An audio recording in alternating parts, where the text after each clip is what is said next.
Dans cette vidéo, nous allons rapidement voir le fonctionnement de l'Etherpad qui est incorporé à l'environnement numérique de travail en vol.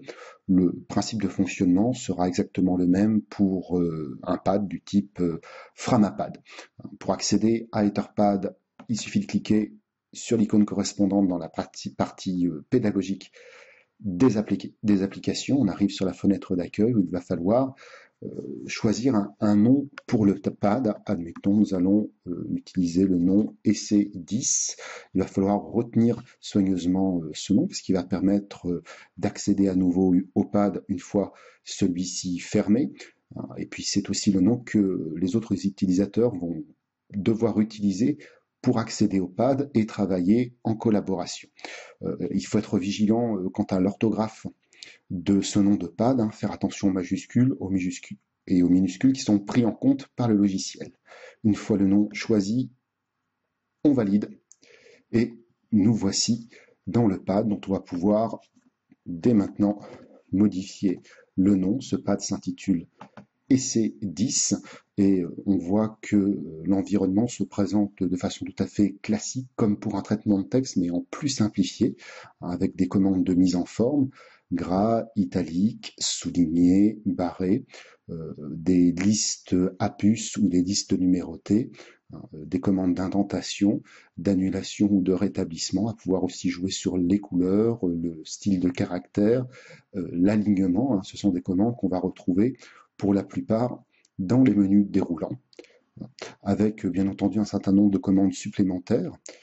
Dans le menu déroulant fichier, on va pouvoir alors enregistrer, ce qui me paraît à moi inutile, puisque les pads sont mis à jour en temps réel et donc enregistrer automatiquement au fur et à mesure de la saisie. On va pouvoir importer un fichier, l'exporter.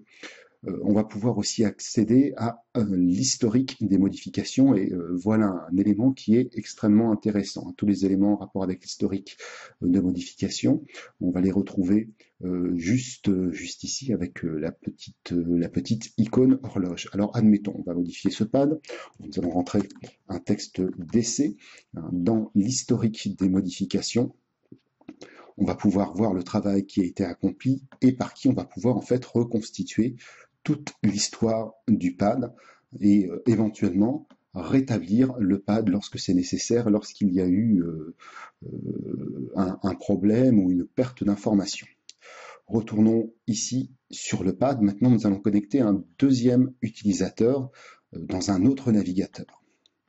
Voici le deuxième utilisateur. Il accède à Etherpad. Nous allons ouvrir Etherpad dans une nouvelle fenêtre, ce qui est beaucoup plus confortable pour l'utilisation. Et ce nouvel utilisateur, pour pouvoir accéder au pad et travailler en collaboration, va devoir rentrer un nom de pad totalement identique et valider. Le pad s'intitulait EC10.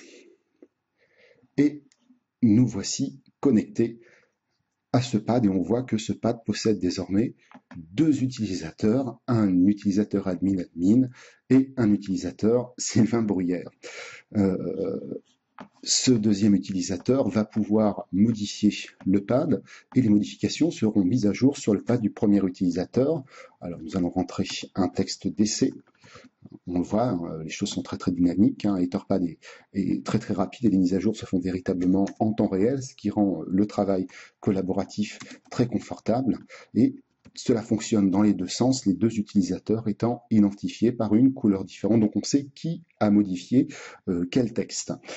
Il est possible aux deux utilisateurs de dialoguer grâce au module chat. Le premier utilisateur va pouvoir envoyer un message au second et ils vont pouvoir se mettre d'accord sur les modifications à apporter au document. Pour la récupération de ce document, il y a deux stratégies. La première stratégie consiste à surligner, à copier et puis à coller le travail dans un traitement de texte. C'est la première solution. Il existe une seconde solution qui passe par la commande exporter et le plus simple est d'exporter en fait au format HTML. Il s'agit d'exporter au format web, de créer en fait une mini page web. Nous allons récupérer cette page web et la coller et la coller sur le bureau.